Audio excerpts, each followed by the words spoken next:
Malam hari ini sahabat RPK, saya Philip Artasena akan memandu acara Salemba 10.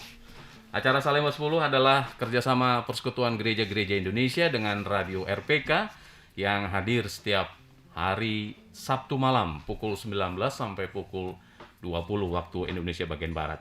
Nah, malam hari ini sahabat RPK saya tidak sendiri karena kita akan membahas soal tema. Ini temanya banyak orang yang mungkin juga ya tidak memberikan perhatian terhadap kondisi RUU PKS atau rancangan undang-undang penghapusan kekerasan seksual yang sebenarnya sudah di DPR tapi masih belum disahkan menjadi undang-undang. Nah, penting nggak sih sebenarnya RUU PKS itu bagi kita? Karena kalau Anda baca di berita-berita di online, di koran atau di media massa, itu kasus kekerasan seksual itu banyaknya minta ampun gitu ya. Sementara hukuman bagi para pelaku ini cenderung dikatakan minim gitu ya. Nah, kita akan bahas soal ini. Penting nggak sih RUU PKS itu? Bersama saya di studio ini sudah ada Ibu Rida Damanik. Ibu Rida Damanik ini adalah pelaksana tugas bidang perempuan dan anak Persekutuan Gereja-Gereja Indonesia. Kita sapa dulu. Ibu Rida, selamat malam. Selamat malam Bang Philip. Sehat-sehat ya? Ya, selalu sehat. Sehat. Oke. Anda yang seperti biasa, kita akan hadir sampai pukul 20 waktu Indonesia bagian Barat. Anda bisa berinteraksi bersama kami juga lewat telepon di 021 8444 atau di SMS atau WhatsApp ya di 0815 1800 444. Saya langsung saja malam hari ini bincang soal penting nggak sih RUU PKS itu. Tapi sebelum itu, Bu Rida boleh cerita dulu, ini Biro Perempuan dan Anak PGI ini mengurusi apa sih sebenarnya di Persekutuan Gereja-Gereja Indonesia atau PGI itu? Boleh dijelaskan dulu, Bu Rida. Oh gitu Silakan. ya. Biro Perempuan berarti udah tahu ya, Biro Perempuan dan Anak berarti ngurusin perempuan dan anak, seperti itu tepatnya ya. Betul. Iya, jadi sebenarnya saya lihat kehadiran Biro Perempuan dan Anak di PG itu sebenarnya dia tindakan afirmatif ya, karena kehadirannya untuk menjawab isu-isu yang krusial seperti isu-isu kekerasan, isu-isu perlindungan terhadap anak seperti itu. Jadi kita buat dengan istilah pengarustaman gender dengan pengarustaman hak anak. Nah, isu ini sebenarnya sangat melekat di dalam kehidupan kita sehari-hari ya. Perempuan, anak itu kalau bicara anak kan anak laki-laki dan anak perempuan seperti itu. Dan mereka itu adalah kelompok yang paling rentan Bang Philip. Jadi mereka perlu dilindungi seperti itu. Betul. Nah, kalau sebenarnya ya isu-isu pengarustaman gender dan pengarustaman anak ini sudah selesai di gereja dan semua keadilan dan kesetaraan juga sudah, Biro Perempuan juga mungkin tidak perlu lagi Bang Philip. Ada ya? Nggak perlu ada karena sudah ada bidang KKC, bidang Iya, KPG, bidang KP yang semua isu itu ada di tiga bidang itu. Bicara tentang keadilan perdamaian itu ada di KKC loh. Bicara tentang perempuan dan lingkungan ada di KKC juga. Bicara tentang perjuangan tanah adat misalnya ya, ada di KPG. Advokasi ya, advokasi setiap. Tapi KC, KPG boleh dijelaskan dulu kepanjangannya apa? Oh iya ya, KKC ini sebenarnya kesaksian dan keutuhan ciptaan. Yang dulu itu disebut dengan marturia sebenarnya, Bang. Ya, okay. Kalau KPG itu bidang keesaan ya, bidang keesaan dan pembaharuan gereja yang dulu disebut diakonia. Nah, betul ya? Diakonia ya, betul. Kalau KP ini keadilan dan perdamaian disebut dulu marturia. Bukan. Apa tuh? Koinonia. Salah, tadi yang koinonia, ini yang diakonia. Okay. Nah, jadi mohon maaf ya, kadang-kadang masih lupa. Terus, jadi kalau saya kembali ke isu perempuan dan anak ini sudah terselesaikan di tingkat gereja ya, ya udah, yang Biro Perempuan dan Anak ini mundur, tapi isu itu masuk transversal ke tiga bidang seperti itu. Tapi sampai hari ini saya kira belum ya, karena isu-isu perempuan dan anak semakin hari semakin besar loh, Bang Philip. Betul. Tahu nggak Bang Philip, berdasarkan data KPPPA, dari Januari sampai Maret tuh 1.800 kasus kekerasan terhadap anak dan perempuan. Januari sampai Maret 2021 ini? Iya. Wow. Tapi yang paling sedihnya lagi saya mendengar 423 dari 1.800 itu adalah kasus kekerasan seksual. Jadi menurut saya Biro Perempuan dan Anak masih penting ya. Betul, masih. betul. Lalu kerja-kerja kita di Biro Perempuan ini sebenarnya sangat banyak ya. Tapi selalu dia terintegrasi dengan 3 bidang tadi. Ya. Baru-baru saja juga kita melakukan webinar tentang perkawinan anak. Bahkan sebenarnya untuk RUPKS ini udah 2 kali dalam bulan ini loh Bang Philip. Untuk kegiatan menyampaikan sosialisasi betapa pentingnya RUU PKS ini ya. Ya ke betul, masyarakat ya kita kan bekerja yang dilakukan oleh PGI bersama KP dan juga bersama lintas agama. Ya, Jadi ya. itu apa tadi judulnya? Penting nggak sih RUU PKS itu? Penting dong. Oke, itu pembukaan bagi kami ya, sahabat RPK. Anda juga bisa berinteraksi bersama kami, silakan saja untuk WA atau SMS di 0815 1800444 atau nanti di sesi ketiga di menit ke-45 sampai pukul 20 Anda bisa menghubungi kami lewat telepon di 8444. Kita akan kembali setelah jeda dulu, sahabat RPK. Sahabat RPK, Anda masih bersama kami dalam program Salemba 10. Program ini adalah program kerjasama Persekutuan Gereja-Gereja di Indonesia atau PGI bersama Radio RPK, Radio Pelita Kasih. Anda bisa mendengarkan siaran ini juga lewat streaming kami di www.radiopelitakasih.com atau juga lewat kanal YouTube-nya di YouTube RPK 9630 FM.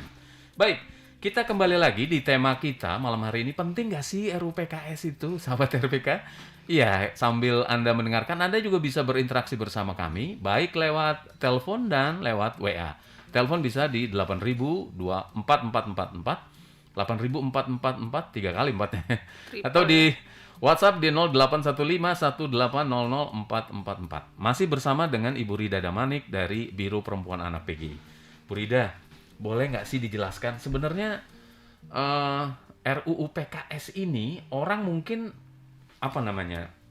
nggak banyak perhatikan kalau menurut saya ya, karena juga ketika ada kekerasan baru diperhatikan, oh sebenarnya nih kita butuh sebuah aturan atau undang-undang yang bisa melindungi perempuan dan anak khususnya dalam hal kekerasan, apalagi kekerasan seksual seperti yang Bu Rida katakan tadi, datanya mulai Januari sampai Maret udah ribuan kekerasan itu atau juga kasus-kasus seksual yang menimpa perempuan itu. Nah, boleh dijelaskan dulu sejak kapan sebenarnya RUU PKS ini dimunculkan dan kemudian digodok sampai sekarang yang belum disahkan menjadi undang-undang gitu. Boleh dijelaskan, silakan. Ya, makasih Bang Philip. Sebetulnya ya sudah lama sebenarnya, tapi kita pembahasan yang lebih intens itu dimulai sejak 2017. Bang Philip tahu nggak, pembahasan itu lebih banyak dilakukan di PGI. Jadi bersama masyarakat jaringan sipil kita membuat daftar inventaris masalah untuk melihat draft yang dibuat oleh Balek. Karena ini kan draft inisiatif DPR ya. Jadi kita bersama-sama dengan aktivis perempuan yang ada di Jakarta, kita mencoba menginventaris di hal-hal apa aja yang perlu sampai kita mendefinisikan apa sih sebenarnya yang disebut dengan kekerasan seksual ya. Apa sih sebenarnya? Kekerasan seksual itu sebenarnya adalah, menurut saya adalah kejahatan kemanusiaan karena dia melukai fisik dan psikis. Termasuk juga dia kan menghambat faktor ekonomi ya. Jadi masa depan korban juga terpengaruh seperti itu. Jadi kalau dibuat tuh detail sekali dan panjang. Saya kira jadi kehadiran RUU PKS ini sebenarnya sangat penting sekali. Nah, kenapa penting? Karena dia lex spesial. Lex spesialis kalau di kedokteran kan ada dokter spesialis ya. Jadi ini saya kira juga hukum yang spesial untuk melakukan perlindungan terhadap korban kekerasan seksual. Melakukan pemidadaan terhadap pelaku korban seksual dan juga ada proses pemulihan terhadap korban kekerasan seksual. Jadi dilakukan secara holistik ya. Nah, saya kira kehadirannya memang sangat perlu dibutuhkan. Kenapa sih kurang terdengar gitu? Sebenarnya bukan kurang terdengar, Bang Philip. Karena masyarakat kita baru sadar ketika dia menjadi korban atau ada di sekitar dia yang menjadi korban. Saya ingat ketika seorang perempuan pendeta di Sumatera, di Jambi atau di Lampung yang kalau tidak salah juga mengalami kekerasan seksual dan kemudian dibunuh. Iya. Kalau nggak salah ya itu Iya, iya di salah satu daerah Sumatera ya, Daerah pendeta Sumatera. perempuan. Iya. Nah itu setelah itu kan kita semakin kuat bahwa RUU ini sangat penting gitu ya. Ya. Jadi oleh sebab itu sebenarnya PGI sendiri membuat ini menjadi prioritas di Ya. Biro Perempuan dan bidang keadilan dan perdamaian. Kita selalu nih, saya katakan lagi ya, satu bulan itu 2 kali loh Bang Philip, kita pernah buat tema tarik ulur gitu. Ya. Kita menghadirkan pembicara yang dari DPR RI ya. Ya. Kalau masih ingat tuh Bang Willy tuh dari Partai Nasdem, dia sangat setuju nih RUU ini harus menjadi prioritas. Bahkan sekarang katanya dia menjadi RUU primadona di DPR RI ya. Bagus lah kalau primadona gitu ya. Jangan hanya nama gitu. Tapi kabar baiknya juga sih saya dengar itu bahwa dia tidak lagi bahwa pembahasannya akan dibalik, bukan di Komisi 8. Itu jauh lebih bagus. Yeah. Kan jauh lebih bagus, lebih terbuka.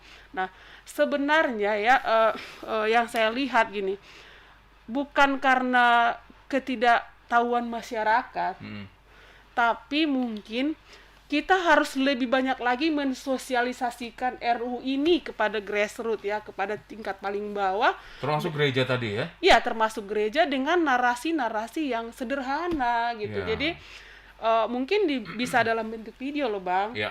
Ya, kita lakukan nanti. Ya. Bisa dengan tulisan-tulisan pendek. Betul. Atau kita terus mengajak membuat hashtag lindungi perempuan, Ya. kami butuh RUU penghapusan kekerasan seksual. Seperti itu Bang. Iya, iya. Nah, kalau memang itu penting, lalu kenapa jadi lama ya di DPR? Barangkali Ibu Rida bisa punya analisa, pandangan dari kegiatan-kegiatan yang sudah dilakukan biro ini di PGI bersama dengan masyarakat sipil lainnya atau organisasi masyarakat sipil lainnya. Silakan. Saya kira begini, ada unsur politiknya juga mungkin ya. Ya. Mungkin RUU penghapusan kekerasan seksual ini kurang seksi. Nah, Mungkin aja ini kurang seksi menurut saya. tunggu dulu, kurang seksi. Padahal kalau menurut sahabat RPK, bener nggak kurang seksi nih? Atau kita judulnya jadi kurang seksi ke RUU PKS? Kalau sahabat RPK punya pengalaman, boleh share ke kita di 0815 1800 444. Silakan. Kenapa kurang seksi tadi, Bu Rida? Iya, kurang seksi mungkin udah ada kok undang-undang PKDRT gitu ya. Udah ada undang-undang perlindungan anak, tapi kan kedua undang-undang ini tidak berbeda dengan RUU PKS yang kita mau golkan ini ya. Nah, kurang seksi ya tergantung orangnya juga ya, tergantung para anggota dewan mungkin. Mungkin mereka lebih memprioritaskan undang-undang lain gitu, seperti itu. Tapi saya kira sih perkembangan baru dengan dengan semangat teman-teman di jaringan masyarakat sipil dan juga PGI dan juga teman-teman dari Purwati juga yang selalu bersama bergerak gitu, semakin hari semakin mendapatkan perhatian saya kira. Mendapatkan perhatian karena semakin banyak kita melakukan sosialisasi, semakin banyak kita memberikan informasi kepada masyarakat pentingnya RUU PKS ini untuk melindungi korban. Jadi jangan dikira kalau ini bicara kekerasan itu selalu dekat dengan perempuan ya. Laki-laki juga bisa loh Bang Philip. Gitu ya? Iya, jadi mungkin persennya lebih kecil gitu ya. Ya iyalah, kan secara populasi kan perempuan lebih banyak dibanding laki-laki seperti itu. Betul. Nah, ini ternyata sudah ada tanggapan juga. Saya senang, terima kasih untuk Anda yang sudah memberikan tanggapan, atau mungkin Anda punya sesuatu atau memang belum kenal RUU PKS ini yang sebenarnya sudah dibahas oleh anggota dewan tapi juga belum disahkan. Saya bacakan dulu Ibu Rida ya. Ada beberapa pesan pendek yang sudah masuk, antara lain dari Ratna Simanjuntak. Ini bilang begini, penting nggak sih RUU PKS itu? Penting, karena itu undang-undang perlindungan yang tak berdaya. Jadi memang nggak berdaya nih untuk RUU ini ya. Berdaya, saya kira berdaya. Okay. Kita harus berdayakan. Betul. Kalau dikatakan tidak berdaya. Tapi masih ada terusannya, kata Ratna ini, tapi karena itu perbuatan orang kuat yang kurang memahami kebutuhan yang tidak berdaya. Jadi betapa undang-undang itu penting, itu perbuatan orang yang tidak takut Tuhan, yang senang pemuasan seks dan kekerasan. Terima kasih Ratna Simanjuntak. Nanti ya, kasih komentar di Ibu Rida. Lalu berikutnya dari Selin Jakarta, ini menyampaikan RUU PKS itu penting. Tetangga saya katanya itu suaminya sangat posesif dan langgar privasi istrinya, sampai menganiaya istrinya, dan gereja cuma minta istrinya berdoa dan bertahan. Akhirnya kami warga selamatkan si ibu itu bahwa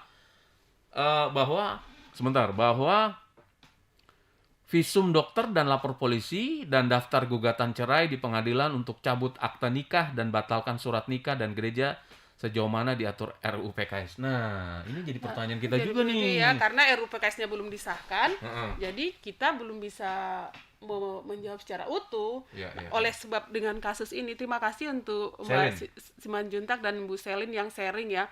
Betul Ibu, bahwa kasus-kasus kekerasan itu sebenarnya kadang selama ini kadang tertutup ya, tapi dengan adanya undang-undang PKDRT dan sekarang semakin terbukanya ya media sosial, kita bisa mengungkapkan semua persoalan-persoalan kita.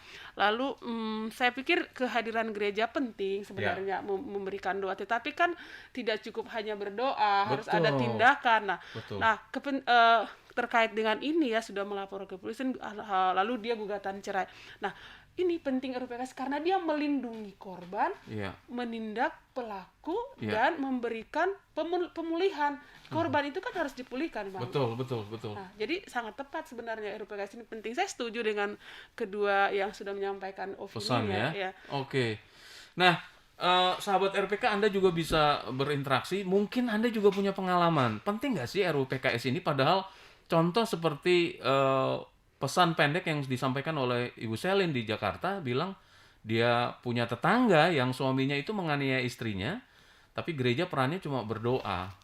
Sebenarnya bisa lebih daripada itu, juga untuk penyelesaian dan lain-lain, dan itu yang juga diberi perhatian dalam RUU PKS ini, sehingga banyak pihak, khususnya PGI, yang terlibat dengan rancangan undang-undang PKS ini untuk segera mensahkan menjadi undang-undang PKS, begitu ya Ibu Rida ya? Ya, harapannya sih sebenarnya begini, kabar baiknya ya, menurut kabar yang kami dengar, bahwa ini sebenarnya dia udah masuk ya di isu di prolegnas ya. Ya. Tetapi kan sejak tahun 2017 dia masuk juga, setiap tahun masuk di prolegnas tapi tidak disah-sahkan gitu. Nah, itu itu yang dia. menjadi hambatan kita. Cuman kadang-kadang saya melihatnya mungkin kita juga jenuh ya. Jadi kadang up and down ya, kadang-kadang kita gencar-gencar terus tiba-tiba agak cooling down lagi. Nah, bagi saya sebenarnya gini, dalam proses yang lama ini ada juga yang positifnya. Jadi kita semakin banyak menggali narasi-narasi yang lebih baik dalam pasal-pasal tersebut, semakin banyak juga kita mengajak orang berpartisipasi supaya ini segera, jadi tidak hanya orang tertentu ya. Jadi kita mengajak sebanyak-banyaknya masyarakat, mulai dari orang tua, anak, kelompok milenial khususnya ya. Mereka juga diajak supaya mereka juga membuat narasi-narasi dalam yang anak milenial itu kan kreatif ya, Betul. membuat cerita pendek mungkin pentingnya RUU PKS ini. Nah, yang menarik memang lamanya ini. Saya juga sendiri di PGI membahas ini dengan teman-teman dari jaringan itu berkali-kali, sampai satu harian gitu, pindah dengan jaringan yang lain. Kita berharap 2019 di akhir periode yang lalu ini disahkan ya, saya kira begitu. Ternyata tidak juga. Lalu kita berharap lagi 2020, kita dorong lagi, kita berikan opini kita, audiensi dengan DPR ya, kita lobby kemana-mana bersama jaringan masyarakat sipil ya. Tapi ternyata tidak juga. Nah, tahun ini apakah dia disahkan? Ini sekarang udah bulan Juni loh Bang Philip. Iya ya. Udah 1 semester tahun ini. Betul. Kalau lagi ini tidak disahkan tahun ini, udah kebangetan sih menurut saya. Harusnya memang ya. Nah, kita akan bahas di sesi berikutnya bagaimana sebenarnya masyarakat bisa berperan banyak untuk mendorong RUU PKS ini menjadi undang-undang PKS. Sahabat RPK, kita akan jeda lagi. Anda yang ingin berkirim pesan di 0815-1800-444, silakan saja ya. Kita jeda dulu, setelah itu kita akan kembali.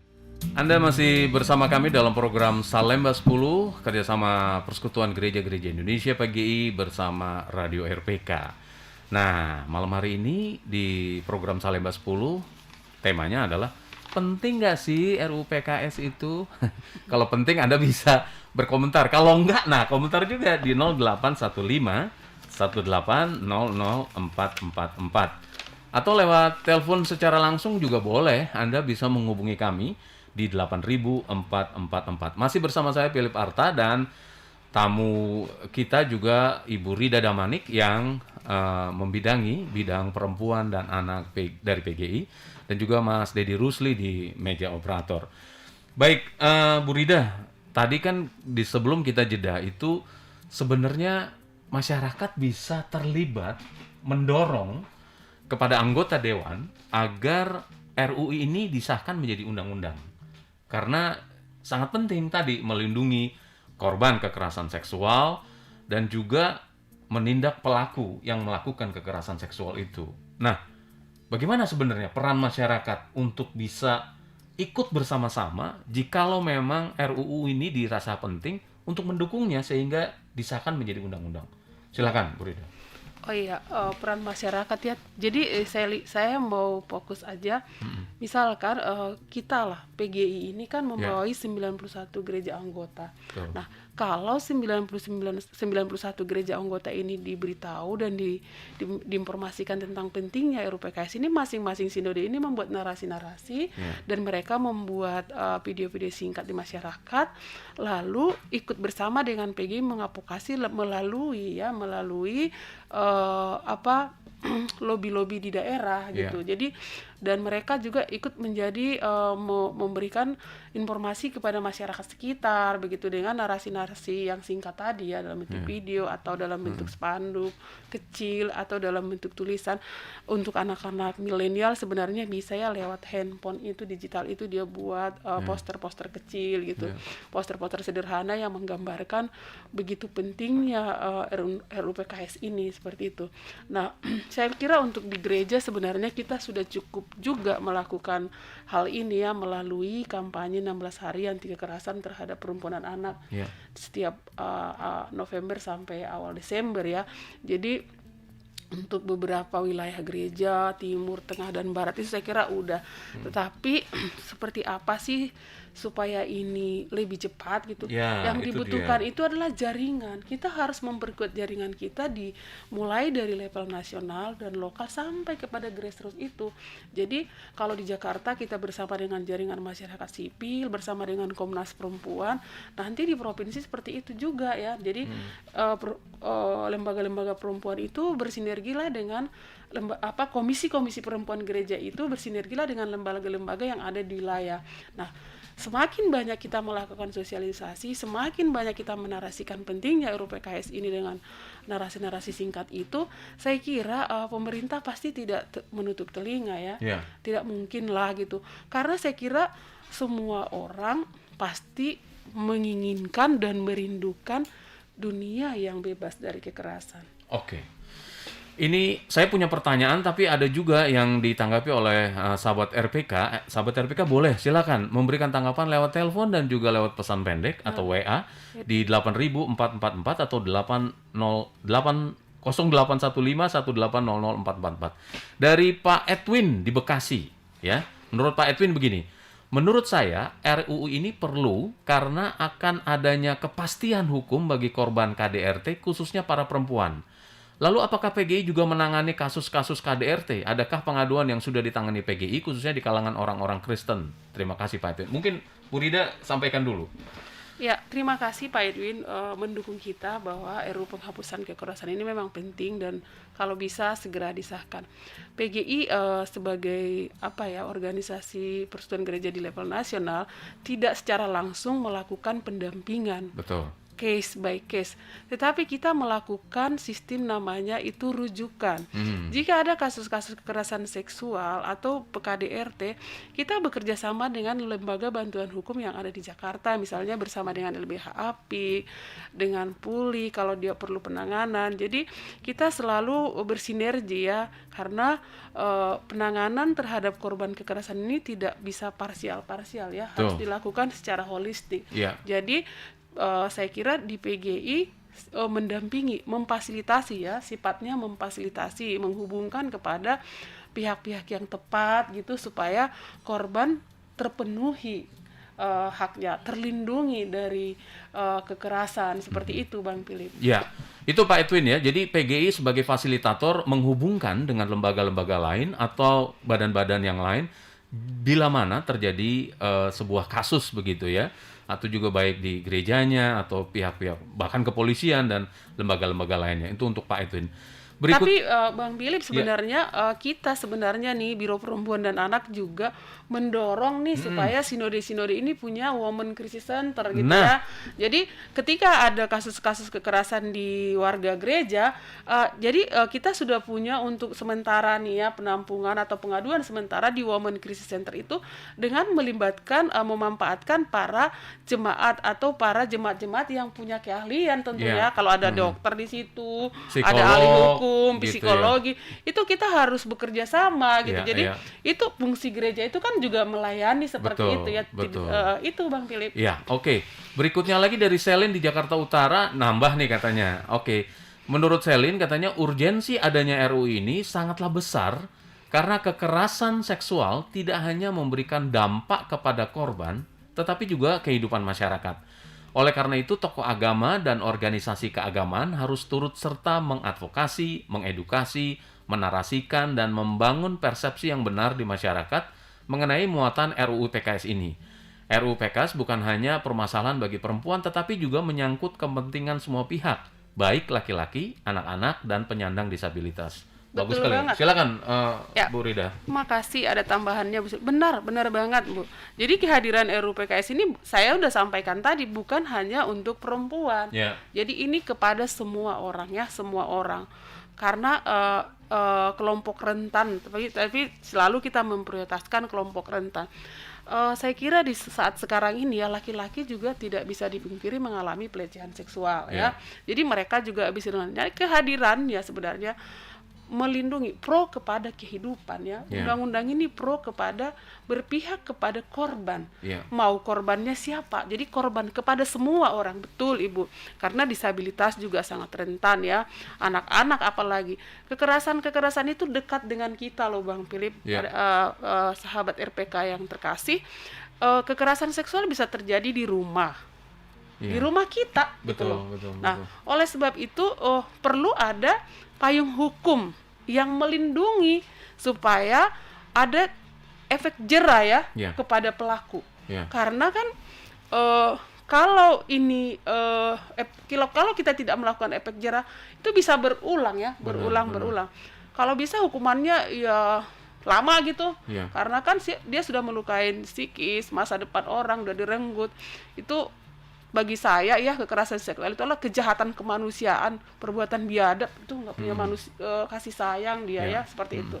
Iya, ini menarik begitu apa yang disampaikan Ibu Selin juga tadi di Jakarta bahwa masyarakat harus terus diadvokasi, diedukasi, membuat narasi-narasi yang membangun persepsi yang benar tentang muatan RUU PKS ini. Nah tadi Bu Rida sudah singgung bagaimana peran sinode-sinode yang juga anggota PGI. PGI memberikan perhatian bukan hanya soal kegerejaan, tapi juga hal-hal yang seperti ini, sahabat RPK. Nah, sejauh ini apa yang sudah dilakukan PGI bersama 91 sinode memberikan dorongan seperti apa, Bu Rida, sehingga RUU PKS ini mendarat di warga gereja dan juga di masyarakat secara umum? Silakan. Baik, Bang Philip, saya kira kita sudah membuat video ya, baru-baru ini juga Ketua Umum kita membuat video singkat tentang pentingnya undang-undang ini dari perspektif organisasi agama Kristen gitu ya. Karena pertemuan akhir kita minggu lalu kita bicara RUU PKS dari perspektif agama, dari 6 agama gitu. Nah, apa yang harus dilakukan gitu ya? Dilakukan oleh sinode. Ya seperti yang saya bilang, memberikan edukasi. Yang dilakukan oleh PGI memberikan di dalam kerja-kerjanya Biro Perempuan dan Anak, dia bersinergi dengan Komisi Perempuan di gereja supaya ini dilakukan juga sosialisasi. Paling tidak di pertemuan-pertemuan perempuan gereja itu ada namanya diskusi pembahasan RUU penghapusan, atau ada yang membahas tentang kesetaraan dan keadilan gender. Kan arahnya sebenarnya bagaimana supaya tidak ada ketimpangan sosial di masyarakat ya. Jadi kita setara ya, baik laki-laki maupun perempuan. Jadi harapannya sebenarnya seperti itu, semua kita bersinergi. Jadi tidak harus harus juga mau menginisiasi ya, ada inisiasi gereja juga, ada juga panduan-panduan yang dibuat oleh PGI yang akan mereka sebarkan, yang akan mereka terus sosialisasikan pakai di gereja dan sinode seperti itu. Jadi kalau Anda warga gereja sahabat RPK yang mendengarkan ini, kalau di gerejanya kayaknya saya belum ada nih kegiatan ini gitu ya. Lalu buat saja atau sampaikan ke pendetanya atau ke majelisnya atau ke pekerjanya di sana bahwa kita mesti dukung nih RUU PKS ini gereja. Gereja harus buat sesuatu entah dalam bentuk webinar, diskusi, lewat Zoom yang sekarang memang harus di rumah saja. Itu juga bisa dilakukan. Baik sahabat RPK, kita jeda dulu di 15 menit terakhir. Anda masih bisa menghubungi kami, memberikan pendapat penting nggak sih RUU PKS ini? Penting. Di 0815 1800 444 atau 8444. Kami akan kembali setelah jeda berikut. Sahabat RPK, kembali Anda bersama kami dalam program Salemba 10, program kerjasama antara Persekutuan Gereja-Gereja di Indonesia PGI bersama Radio RPK yang hadir setiap hari Sabtu pukul 19 sampai pukul 20. Dan malam hari ini temanya masih sama ya. Sebelum Anda menghubungi kami, silakan di 8444 atau 0815 1800 444. Penting nggak sih RUU PKS? Nah ini sudah ada pesan pendek Ibu Rida dari Christian. Katanya yang mau dipanggil Christian, dia bilang begini. Saya terharu dengan langkah PGI mendukung RUU PKS di tengah dunia yang penuh kerusuhan dan kerap mengobjektifikasi perempuan dan kelompok marginal lainnya. RUU PKS harus sah karena inilah pernyataan kerajaan Allah untuk dunia yang tidak lagi aman. Wow, gimana? Terharu ya. Silakan. Sebenarnya dia mendukung nih. Betul, support kita ya. Jadi dia mengapresiasi lah kerja-kerja PGI khusus untuk RUU PKS ya. Terima kasih untuk Mas Christian ya. Ya betul lah. Ajaran Yesus itu kan untuk membebaskan orang dari bentuk diskriminasi, kekerasan. Ya kan? Kehadirannya untuk memberikan keadilan. Ya jadi tepat aja gitu yang disampaikan dia. Oke. Baik, terima kasih Christian. Anda yang juga ingin memberikan komentar atau pesan pendek silakan. Selin lagi nih. Selin lagi katanya begini. Selin yang menyampaikan pesan pendek lewat WhatsApp kami. Pemerintah dan DPR punya kewajiban melahirkan undang-undang PKS. Sebab persoalan kekerasan seksual adalah persoalan serius yang banyak menimbulkan korban. Naskah akademik RUU PKS merupakan naskah yang disusun secara serius berdasarkan riset dan kasus-kasus yang terjadi, sehingga muncul berbagai bentuk kekerasan seksual. Bahkan, definisinya, contohnya, bahkan juga diberikan itu terjadi di mana-mana. Ini sangat bagus dari segi rancangan undang-undang maupun naskah akademiknya. Nah, mungkin Bu Rida bisa lihat memberikan penjelasan naskah akademiknya rancangan undang-undang ini seperti apa ya. Dan memang kalau kita punya judul penting nggak sih? Ya penting. Silakan Bu Rida. Ya, sepakat yang disampaikan Ibu Selin ya, bahwa memang benar naskah akademiknya itu udah bagus ya. Apalagi ini dikeroyok banyak orang ya. Jadi ketika ada draft RUU inisiatif oleh DPR ya, terus kita dari masyarakat sipil itu bersama-sama nih melihat semuanya. Lalu ada juga dari akademisi gitu, banyak kelompok yang membahas RUU ini. Lalu kemudian dari Komnas Perempuan, lalu kita lihat dari Kementerian Pemberdayaan Perempuan. Semua draft itu kita bahas bersama nih, kita lihat mana sih yang menjadi hal yang paling utama sehingga harus semuanya pasal itu harus berkaitan satu dan lain dan dia melindungi korban gitu ya. Jadi berdasarkan kasus-kasus kekerasan yang ada terjadi selama ini, naskah ini diterbitkan begitu ya. Nah, tapi kenapa sih sampai lama? Karena dia kan sudah punya naskah akademik ya. Maksudnya kan berdasarkan hasil riset itu sebenarnya. Tapi seperti yang saya bilang lagi, mungkin kurang seksi. Nah, kalau biar seksi, kita harus terus dorong, kita harus advokasi, kita harus bersuara begitu Bang Philip. Jadi nggak boleh didiamin, harus disuarakan. Terus nih bikin hashtag nih, semua orang bikin hashtagnya. Sahkan RUU penghapusan kekerasan seksual. Kami butuh RUU penghapusan kekerasan seksual dalam bahasa sederhana. Bila perlu berbagai bahasa yang ada di Indonesia. Jadi semakin biar gatal nih kuping Betul. dari DPR Karena RI-nya. waktunya udah lama juga ya, dari 2017 ya, bahkan Yang 2015 2016 ke 2000 ini intensnya sampai itu sekarang ya. 5 tahun lebih. 5 tahun lebih belum Hampir juga 6. disahkan menjadi undang-undang. Jadi memang masyarakat, khususnya gereja, warga gereja juga ikut atau harus peduli dengan rancangan ini sehingga disahkan oleh Dewan Pemerintah untuk disahkan menjadi undang-undang sehingga betul-betul melindungi korban kekerasan seksual dan juga menyasar pada pelaku yang melakukan kekerasan itu ya. Ya betul. Begitu ya? Ya, jadi dia memang lagi saya sampaikan ini leg spesialis ya. Spesial, jadi dia ya? iya spesialis karena dia memberikan pendampingan korban, menangani perlindungan, pemulihan dan pemidanaan kepada Pemidanaan. korban kekerasan Pelaku. korban kekerasan seksual. Jadi penting. Saya setuju dengan judul yang sangat provokatif ya. Provokatif banget sih sebenarnya. Iya. Penting nggak sih bisa.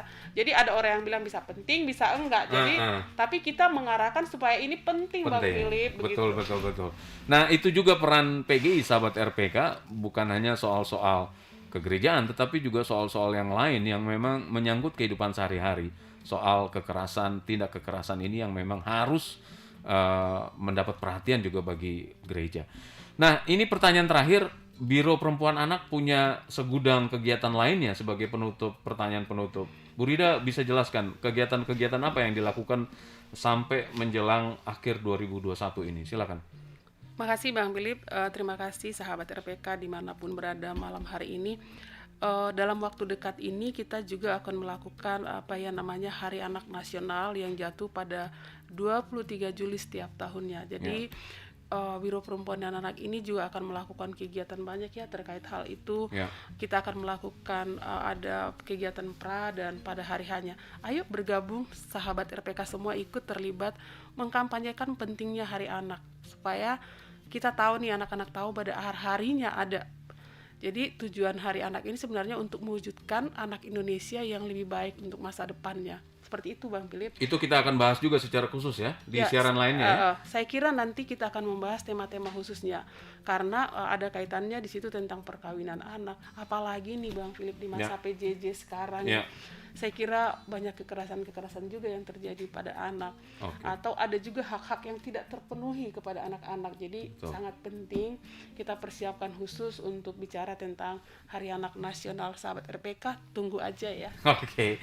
Baik sahabat RPK, demikian acara kita, bincang kita di Salemba 10 pada kesempatan malam hari ini Sabtu 19 Juni 2021.